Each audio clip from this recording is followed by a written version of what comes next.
नमस्कार दोस्तों, आज का टॉपिक है टाइम, वर्क एंड वेजेज। पिछले वीडियोज में हमने देखा केवल टाइम और कार्य, लेकिन बहुत सी प्रॉब्लम्स ऐसी आती हैं एसएससी, सीजीएल, सीपीओ, आरआरबी वगैरह में, जहाँ पर किए गए काम के लिए कुछ पैसा दिया जाता है, उसको किस रेशियो में डिवाइड करेंगे, कैसे डिवाइड करेंगे। तो इस टाइप की प्रॉब्लम्स इस वीडियो में आज हम देखेंगे। और उससे पहले मैं आपको बता दूं कि अगर आपने इस चैनल को सब्सक्राइब नहीं किया तो सब्सक्राइब करें, क्योंकि इस वीडियो पे जाने के लिए पहले आपको समय और कार्य के कुछ बेसिक कंसेप्ट्स को क्लियर करना होगा, जो कि पहले के वीडियोज में अवेलेबल हैं channel maths on finger tips पे। और अगर आप बेसिक अच्छे से सीखना चाहते हैं तो चैनल को सब्सक्राइब ज़रूर करें। तो आज का वीडियो हम चालू करते हैं। ये हमने पहले कुछ वीडियोज बनाए, उनमें इस टाइप की प्रॉब्लम्स हमने देखी हैं कि कुछ पुरुष एक कार्य को 55 दिनों में करते हैं। यदि 4 और पुरुष होते तो कार्य 11 दिन में पहले ही पूरा हो जाता। मतलब कुछ पुरुष हैं एक्स, वो इसको 55 दिन में पूरा करते हैं। यदि 4 पुरुष और होते, मतलब पुरुषों की संख्या x+4 होती, तो कार्य 11 दिन पहले ही पूरा हो जाता। मतलब पहले 55 दिन में हो रहा था, अब 55 - 11 कितने, 44 दिन में ही पूरा हो जाएगा। तो सबसे पहले या तो हम इसको डायरेक्टली कर लें, number of persons into number of days upon work is equal to x+4 into 44। Work तो सेम ही है, तो 55x is equal to 44x plus 44 into 4। हम कहेंगे 11x is equal to 44 into 4, x is equal to 16। तो ये x क्या था अपने शुरू में, पुरुषों की संख्या। अब इसमें पूछा क्या गया है दोस्तों, ये चीज़ ज़रूर ध्यान रखें। अंत में ऑप्शन सेलेक्ट करते टाइम एक बार क्वेश्चन को ज़रूर पढ़ लें कि उसने पूछा क्या है। एग्जाम्स में हम डायरेक्ट आंसर निकालते हैं, तो एग्जाम में 16 भी अवेलेबल होगा। और अंत इसमें पूछा गया अंत में कितने पुरुष थे, तो अंत में कितने पुरुष थे अपने पास, 4 और आने के बाद x+4, that is 16+4 is equal to 20। तो इसमें दोनों ऑप्शन होंगे, लेकिन हम जल्दबाजी में 16 को क्लिक कर देंगे तो हमारा आंसर गलत हो जाएगा। और ऐसा क्वेश्चन जो हमें बहुत अच्छे से आता था, वो हमारा नेगेटिव भी जाएगा और एक 2 नंबर का क्वेश्चन भी चला जाएगा। इस क्वेश्चन को हम अलग तरीके से करें, x नंबर ऑफ पर्सन, इसको 55 दिन में करते हैं, और x+4 44 डेज में करते हैं। इनका एलसीएम 11 × 4 × 5 आ जाएगा। तो यहाँ कितना आ जाएगा 4, और यहाँ आ जाएगा 5। तो हमने देखा कि इनकी कैपेसिटी पहले 4 थी, अब कैपेसिटी 5 हो गई है, मतलब कैपेसिटी 1 बढ़ गई है। तो जब कैपेसिटी 1 का मतलब है यहाँ पे 4 लोग, 4 आदमी। अब हमें पहले का पूछा है तो कैपेसिटी 4 है, मतलब 4 कैपेसिटी के लिए 16, और बाद का पूछा है तो 5 कैपेसिटी के लिए 5 × 4 20। तो यहाँ पे हमें 20 पूछा, 20 आएगा आंसर, क्योंकि अंत में पुरुषों की संख्या पूछी गई है। तो आंसर इज 20। दोस्तों अब हम नए टाइप की प्रॉब्लम्स पे आते हैं, समय, कार्य और मजदूरी। इसमें बताया गया है अगर लोगों की एक समूह को एक साथ काम करने के लिए वेतन दिया जाता है, मतलब कोई ए और बी 2 लोग हैं जो काम करते हैं, दोनों एक साथ करते हैं, मतलब शुरू से दोनों काम चालू करते हैं और अंत तक दोनों काम करते रहते हैं। ये 10 दिन में करता है, ये 20 दिन में करता है। तो अंत तक इन्होंने काम किया 20, और ये 2 और 1, तो ये कितने दिनों में पूरा हो गया 20/3। अब इसमें क्या बोला गया है, तो उनका व्यक्तिगत वेतन उनकी व्यक्तिगत क्षमता के अनुपात में होगा। मतलब मान लो इनको इस काम के लिए 300 रुपये मिले होंगे, तो इनकी क्षमता क्या आई थी 2:1। तो इस 300 रुपये को हम डिवाइड कैसे करेंगे 2:1 में। तो इसका हिस्सा कितना हो जाएगा, टोटल कितना है 3, 2/3 इंटू 300 बराबर 200। इसका कितना आ जाएगा 1/3 इंटू 300 बराबर 100। तो उनका व्यक्तिगत वेतन उनकी व्यक्तिगत क्षमता के अनुपात में होगा यदि वे समान दिनों तक कार्य करते हैं, मतलब कार्य करते रहते हैं साथ साथ। अन्यथा वेतन को किए गए कार्य की इकाइयों के अनुपात में विभाजित किया जाता है। आगे क्या बोला गया है, मान लेते हैं ए किसी काम को 10 दिन में कर सकता है, बी उसी काम को 20 दिन में कर सकता है, लेकिन ए ने केवल 4 दिन काम किया और उसके बाद में ए ने केवल 4 दिन काम किया और बी ने बाकी का काम आगे पूरा खत्म किया। तो यहाँ क्या आ जाएगा 10, 20, यहाँ कितना आ जाएगा 20, यहाँ आ गया 2, यहाँ आ गया 1। अब इसने केवल 4 दिन काम किया है, तो इसका मतलब 8 काम इसने किया है और बाकी का 12 बचा हुआ इसने किया है। तो टोटल काम में से इसने 8 काम किया है और इसने 12 किया है, तो इसने 8/20 ये ए का हिस्सा आ गया और बी का हिस्सा कितना आ जाएगा 12/20। तो इस अनुपात में हम 300 रुपये को मान लेते हैं, 300 रुपये मिले तो 300 रुपये को बांट देंगे, तो कितना आ जाएगा,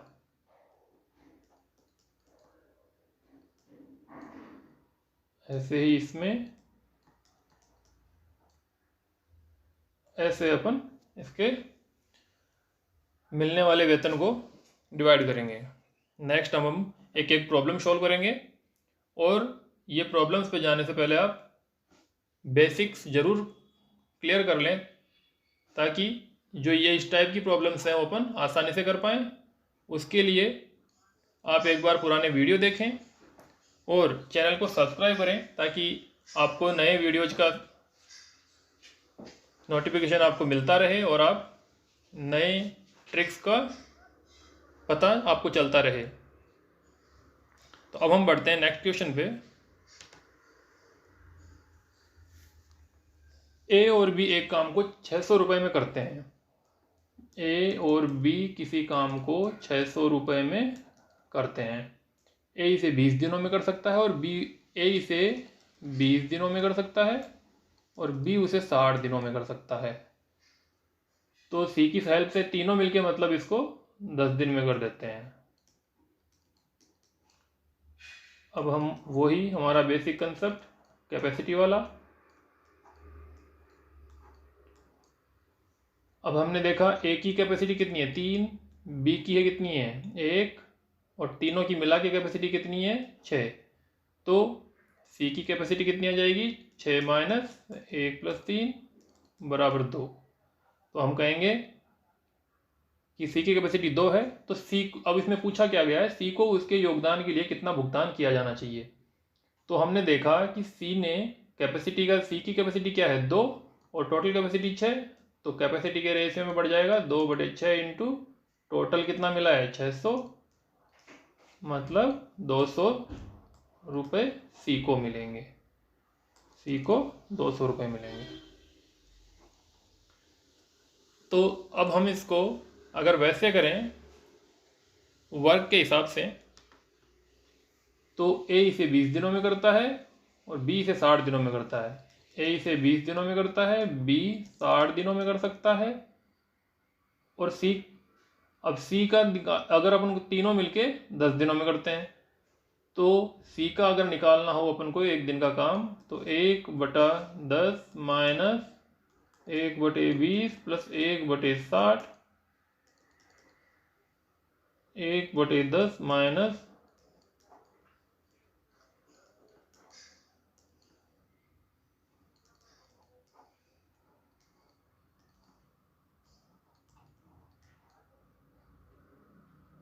2/60 और इसने 10 दिनों तक काम किया है ये सी का 1 दिन का काम आ जाएगा। तो सी कितने दिनों में पूरा कर देगा इसको? 30 दिनों में। सी का 30 दिन में आ गया। 60, 3, 1 एंड 2 कैपेसिटी के रेशियो में हम डिवाइड कर देंगे। 2/6 इंटू 600 इज इक्वल टू 200। ये हमारा आंसर 200 हो जाएगा। लेकिन ये लेंथी प्रोसेस है, तो आप जितना हो सके डायरेक्ट कैपेसिटी वाले मेथड से ही करें। अब हम बढ़ते हैं नेक्स्ट प्रॉब्लम पे। पी और क्यू एक साथ काम करते हैं और 1400 रुपये का भुगतान प्राप्त करते हैं। पी अकेले काम को 30 दिनों में कर सकता है। पी और क्यू को टोटल कितने पैसे मिलते हैं? 1400। अब आगे बोला गया पी इस काम को 30 दिनों में कर सकता है, क्यू इसी काम को 40 दिन में कर सकता है।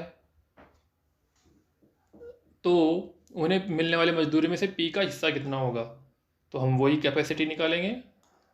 120, यहाँ आ गया 4 और यहाँ आ गया 3। अब इसमें पूछा टोटल कितना हो गया? 7। तो इसमें पूछा है उन्हें मिलने वाली मजदूरी में से पी का हिस्सा कितना होगा। तो पी का हिस्सा कितना है? पी की कैपेसिटी कितनी है? 4 और टोटल कैपेसिटी 7। और कितना पैसा मिल रहा है इनको टोटल? 1400। तो ये कितना आ जाएगा? 800 रुपये मिल जाएंगे पी को। तो हमारा आंसर क्या हो जाएगा? 800। तो फ्रेंड्स, जैसे कि मैंने पहले बताया, क्वेश्चन में आंसर टिक करने से पहले एक बार क्वेश्चन को पढ़ें। इसमें पूछा गया पी का, ऐसा ना हो कि आप डायरेक्ट कैलकुलेट करें और क्यू का कर दें और 3/7 इंटू 1400 कर दें।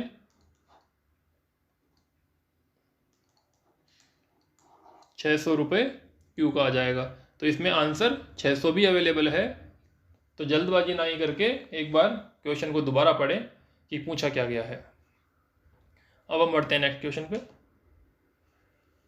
पी और क्यू एक कार्य को एक साथ 5 दिनों तक कार्य करते हैं, फिर वे चले जाते हैं और शेष कार्य केवल 2 दिनों में आर द्वारा किया जाता है। तीनों को एक साथ रुपये का भुगतान किया जाता है, 450 रुपये, मतलब 450 का भुगतान किया जाता है। 400 भुगतान में से आर का हिस्सा क्या होगा यदि पी अकेले कार्य को 10 दिनों में कर सकता है और क्यू अकेला 15 दिनों में कर सकता है। तो इसमें क्या बोला गया है? पी किसी काम को 10 दिन में कर सकता है और क्यू उसी काम को 15 दिन में कर सकता है। तो पी और क्यू ने 5 दिनों तक साथ काम किया था, फिर बाकी का काम आर ने 2 दिन में पूरा कर दिया, जिसके लिए टोटल उनको 450 रुपये मिले। तो हम यहाँ पे ले लेंगे 30, यहाँ आ गया 3, यहाँ आ गया 2। अब हमने देखा दोनों ने मिलके 5 दिन काम किया, तो टोटल काम 5 हो रहा है एक दिन में। तो टोटल 5 दिनों तक काम किया तो कितना आ गया? 25 काम ये कर चुके हैं। बाकी का काम आर ने किया होगा, तो काम कितना रह गया? 5 रह गया 30 में से, और टोटल काम 30। और इनको पैसा कितना मिल रहा है? 450। 1/6 कितना आ गया? 75 रुपीज। तो इसका 75 रुपये आ जाएगा। इसको हम नेक्स्ट कोई दूसरे तरीके से करें। पी 10 दिनों में करता है, क्यू उसको 15 दिन में करता है। अब इसने 5 दिन काम किया तो 5/10 काम हो चुका, मतलब 1/2 काम हो गया।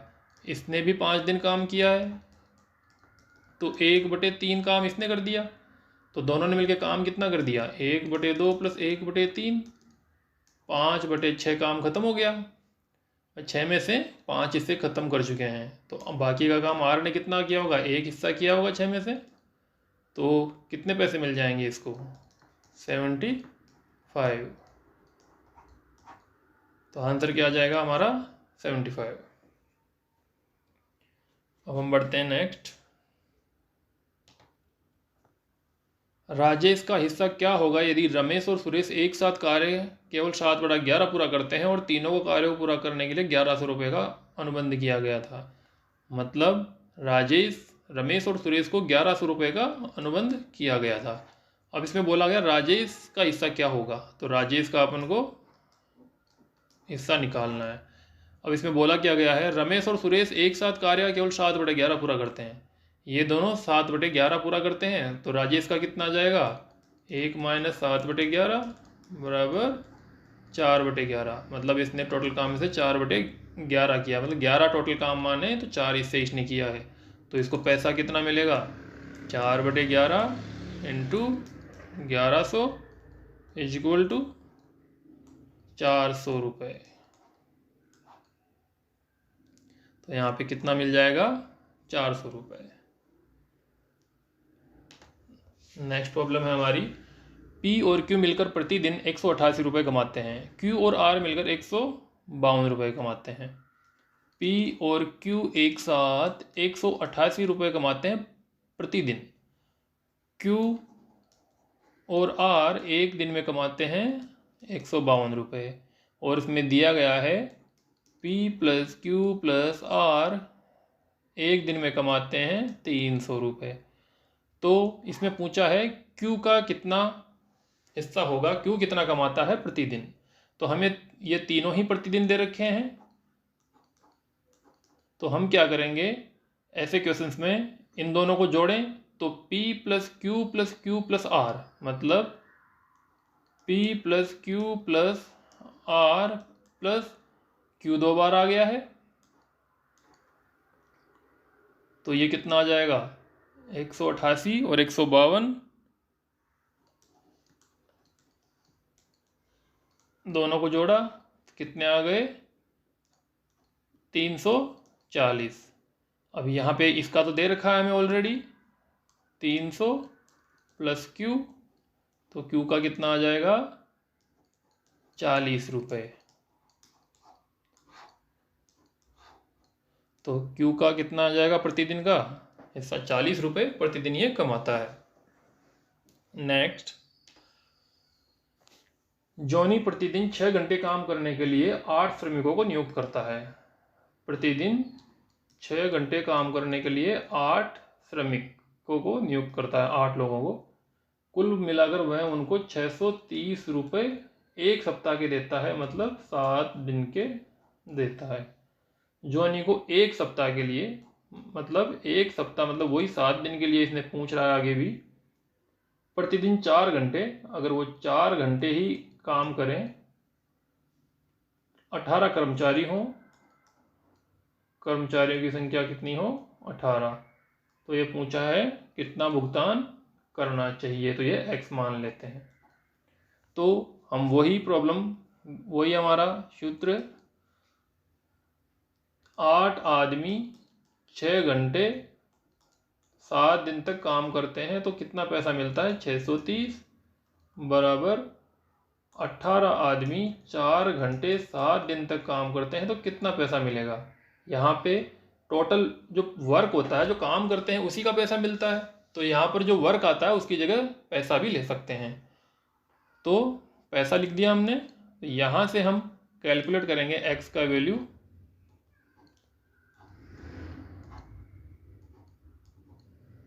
तो x का वैल्यू कितना आ जाएगा हमारे पास, x का वैल्यू आ जाएगा 945। तो 18 कर्मचारियों को कितना भुगतान करना पड़ेगा, 945 रुपये। नेक्स्ट, प्रश्न संख्या 8 में बोला गया है, कुछ पैसा जब A अकेले काम कर रहा है तो A के वेतन का भुगतान 18 दिनों के लिए किया जाता है। जब B अकेले काम कर रहा है तो 12 दिनों के लिए B के वेतन का भुगतान करने के लिए पर्याप्त है। मतलब इसमें बोला गया कोई भी एक पैसा है, मान लेते हैं X, ये जब 18 दिन काम करता है तो उसको इतना ये वेतन मिल जाता है, ये इनफ है उसके लिए, ये पर्याप्त है। और ऐसे ही अगर B 12 दिनों तक काम करे तो उसके लिए भी यही पैसा दिया जाता है। तो कुल मिला के कोई भी काम मान लेते हैं जिसके ये पैसे मिल रहे हैं, तो वो उस काम को ये 18 दिन के पैसे मिल रहे हैं तो ये 18 दिन में करता होगा, और ये 12 दिन के मिल रहे हैं तो ये 12 दिन में करता होगा। तो हम इस क्वेश्चन को करेंगे, मान लेते हैं टोटल वर्क 36, तो यहाँ कितना आ जाएगा 2 और यहाँ आ जाएगा 3। अब इसमें पूछा क्या गया है, अगर दोनों एक साथ काम करें तो कितने दिनों के लिए पर्याप्त होगी ये राशि। तो दोनों एक साथ काम करते हैं तो टोटल कैपेसिटी कितनी आ गई, 5, तो एक साथ काम कर रहे हैं तो टोटल वर्क 36 और 5 कैपेसिटी, तो इतने दिनों के लिए इतने दिन में पूरा कर देंगे दोनों मिलके। तो यही पैसा इन दोनों को 36/5 दिन के लिए मिल जाएगा। तो हमारा आंसर क्या होगा? 36/5। अब हम बढ़ते हैं नेक्स्ट क्वेश्चन पे। पी, क्यू और आर को 10,800 एक काम को 18 दिन में पूरा करने के लिए मिलते हैं। मतलब P plus Q plus R को 18 दिन में पूरा करने के लिए ये पैसा मिल रहा है। तो एक दिन के लिए कितना मिल जाएगा? P plus Q plus R को एक दिन का पैसा कितना मिल जाएगा? 600। सही है, ये पर डे आ गया। इसमें आगे बोला गया है P और R उसी कार्य को 10 दिनों में करने पर उनको 3,760 रुपये मिलते हैं। तो इसमें बोला है P प्लस R इनको कितना मिल रहा है? 3,760/10 बराबर 376। और क्या बोला गया है? Q प्लस R इनको मिल रहा है 6,080 रुपये और वो भी 20 दिनों के। तो ये कितना आ जाएगा? 304। तो हम प्रतिदिन की, ये दोनों सारे प्रतिदिन के आए हैं। तो हमने पहले भी एक प्रॉब्लम की है। P प्लस R को कितने मिल रहे हैं? 376 और Q प्लस R को कितने मिल रहे हैं? 304। अब हम इन दोनों को जोड़ें तो P plus Q plus R, लेकिन ये एक R एक्स्ट्रा हो गया। तो P प्लस क्यू मतलब है इन दोनों को जोड़ के अगर इसको घटा दें तो R का वैल्यू आ जाएगा। तो R कितना आ जाएगा? P plus R plus Q plus R minus P plus Q plus R। इसको ऐसे लिख सकते हैं। तो दोनों को जोड़ा तो कितने हो गए? 376 प्लस 304 माइनस 600। ये कितना आ जाएगा? 680 माइनस 600 इज इक्वल टू 80। तो आर को प्रतिदिन कितना मिल जाएगा? 80 रुपये प्रतिदिन के इसको मिलेंगे। तो फ्रेंड्स इसमें भी वही है कि आप क्वेश्चन को एक बार ढंग से पढ़ें और सही से आंसर लगाएं। अब हम बढ़ते हैं नेक्स्ट प्रॉब्लम पे। मतलब 44 वुमेन्स की 56 दिन की मजदूरी कितनी है? 29,568 रुपये। 47 दिनों के लिए, ये आगे पूछा गया है कि 47 दिन हो और मजदूरी मिले 16,920 रुपये। प्राप्त करने के लिए कितने पुरुषों की आवश्यकता है यदि एक पुरुष की दैनिक मजदूरी एक महिला की तुलना में 5 गुना है? यहाँ पर कितने, अब यहाँ इनको रिप्लेस कर रहे हैं पुरुष। तो मान लेते हैं X पुरुष हैं। तो वही हम फॉर्मूला लगाएंगे टोटल वर्क वाला। 44 वुमेन इंटू 56 डेज, और इनको टोटल कितना मिल रहा है? 29,568 इज इक्वल टू, यहाँ पर आ जाएगा X into number of mens into 47 upon 16,920। अब हमें बोला क्या गया है? यदि एक पुरुष की दैनिक मजदूरी एक महिला की तुलना में 5 गुना है, तो दैनिक मजदूरी 5 गुना है तो हो सकता है उसने काम भी ज़्यादा ही किया होगा। तो इसमें बोला गया है कि एक पुरुष की दैनिक मजदूरी 5 गुना है, तो मतलब आदमी की कैपेसिटी 5 गुना होगी। तो 5/1, यहाँ पे हम वुमन की जगह रखेंगे 1 और मैन की जगह रखेंगे 5। तो हमारा क्वेश्चन जो बनेगा 44 into 1 into 56 upon 29,568 is equal to X into 5 into 47 upon 16920। इसको जब सोल्व करेंगे तो हमारे पास आ जाएगा 6। मतलब एक पुरुष की दैनिक मजदूरी एक महिला की 5 गुनी है, तो यहाँ पे पुरुषों की संख्या कितनी चाहिए? 6 पुरुष। तो हमारा आंसर होगा 6 पुरुष।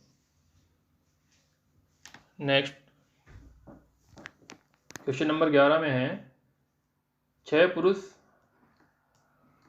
4 महिलाएं और 8 बॉयज की कुल मजदूरी 26 रुपये है।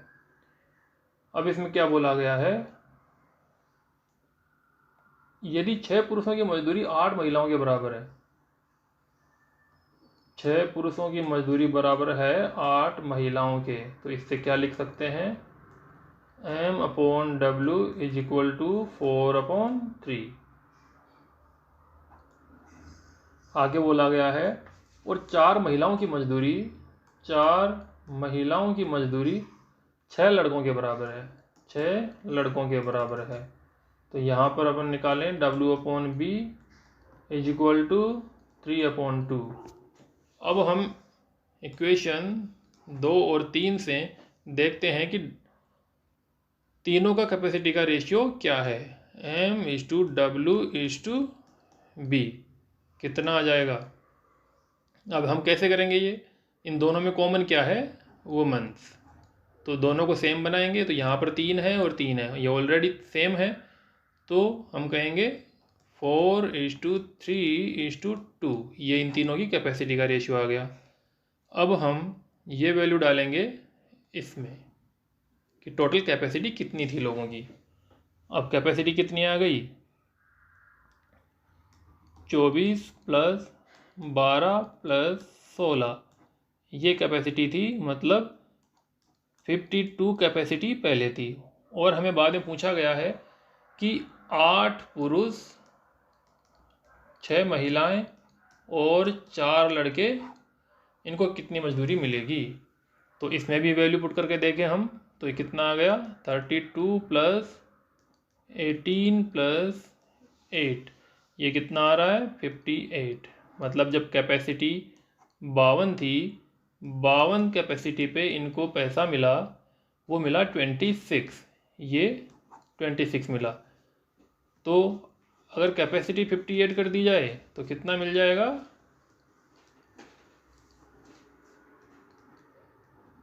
29। तो मतलब इनको पैसे मिलेंगे 29 रुपये, और ये हमारा आंसर होगा 29। अब हम बढ़ते हैं नेक्स्ट प्रॉब्लम पे। यदि एक पुरुष 3 महिलाएं और 4 बच्चे किसी काम को 96 डेज में करते हैं, 2 पुरुष और 8 बच्चे उसी काम को 80 दिनों में करते हैं, और 2 पुरुष और 3 महिलाएं इसी काम को 120 दिनों में करते हैं। तो दोस्तों, हमने देखा इसमें कोई वेतन नहीं दिया गया, कोई पैसा नहीं दिया गया है, तो ये लग रहा होगा कि ये इररिलेवेंट क्वेश्चन है, इस टॉपिक का है ही नहीं। लेकिन हम आपको बता दें, ये प्रॉब्लम हमारे टेलीग्राम चैनल पे किसी स्टूडेंट ने डाली थी, उसी के रिलेवेंट, उसी से संबंधित, उसी के सेम सी ये क्वेश्चन है जो हम यहाँ सॉल्व कर रहे हैं। और ऐसी ही प्रॉब्लम्स अगर आप रेगुलर बेसिस पे सोल्व करना चाहते हैं तो हमारे टेलीग्राम चैनल पर भी आप आ सकते हैं और उसको सब्सक्राइब कर सकते हैं, और उसके सॉल्यूशंस भी हम इस चैनल पे प्रोवाइड करेंगे। तो हम बढ़ते हैं क्वेश्चन पे। यहाँ हमने टोटल वर्क मान लेते हैं 960, तो इसकी कितनी आ जाएगी कैपेसिटी? 10, इसकी 12 और इसकी 8। तो हम क्या करेंगे, अब ऐसे क्वेश्चंस में 3 वेरिएबल हैं और तीनों को निकालने के लिए हम क्या करेंगे, यहाँ देखते हैं, ये दिमाग में क्लिक करना जरूरी है। 1 + 4c दे रखा है और इसमें अगर 2 का डिवाइड कर दें तो 1 + 4c आ जाएगा। तो 1m + 4c का वैल्यू कितना आ जाएगा? 2 से डिवाइड कर दें तो 6। इसका वैल्यू हम पुट कर देते हैं इसमें, तो कितना आ जाएगा? 3w = 4, w = 4/3। तो ये W की कैपेसिटी आ गई। और हम बात करें इसमें W की वैल्यू रख दें इस इक्वेशन में, तो कितना आ जाएगा 2m प्लस का 4 is equal to total capacity 8, तो m की कितनी आ जाएगी 2। ऐसे ही m की वैल्यू यहाँ रख दें, तो 4 plus 8c is equal to 12, तो c की कैपेसिटी कितनी आ जाएगी 1। तो तीनों की कैपेसिटी का रेशियो कितना आ गया 2:4/3:1। अब हमसे क्या पूछा गया है, 7 आदमी और 16 बच्चे कितने दिनों में करेंगे। तो 7 आदमी, m की वैल्यू कितनी है 2, तो कितना हो गया 14, प्लस c की वैल्यू कितनी है 1, तो कितना हो गया 16, टोटल कितना आ रहा है 30, और टोटल वर्क कितना है अपने पास 960, और टोटल कैपेसिटी 30, तो ये कितना आ जाएगा 32। तो ये 32 दिन में पूरा करेंगे काम को। तो दोस्तों ये था हमारा आज का वीडियो, जिसमें हमने टाइम, वर्क एंड वेजेज के कुछ क्वेश्चंस किए हैं। और आप ऐसे ही वीडियोज और देखना चाहते हैं तो maths on finger tips channel को लाइक, शेयर और सब्सक्राइब करें। और अगर कुछ प्रॉब्लम्स जो आप अपने आप सोल्व करना चाहते हैं और अपनी प्रॉब्लम्स भी आप पूछना चाहते हैं, तो हमारे टेलीग्राम ग्रुप को भी ज्वाइन करें, जिसमें हम रेगुलर बेसिस पे क्वेश्चन डालते रहते हैं और स्टूडेंट्स इसमें क्वेश्चन डालते हैं तो उनका हम सॉल्यूशन भी प्रोवाइड करवाते हैं, या फिर हम उन क्वेश्चंस को हमारे नेक्स्ट वीडियोज में इंक्लूड कर लेते हैं। तो ये था हमारा आज का वीडियो। Thank you.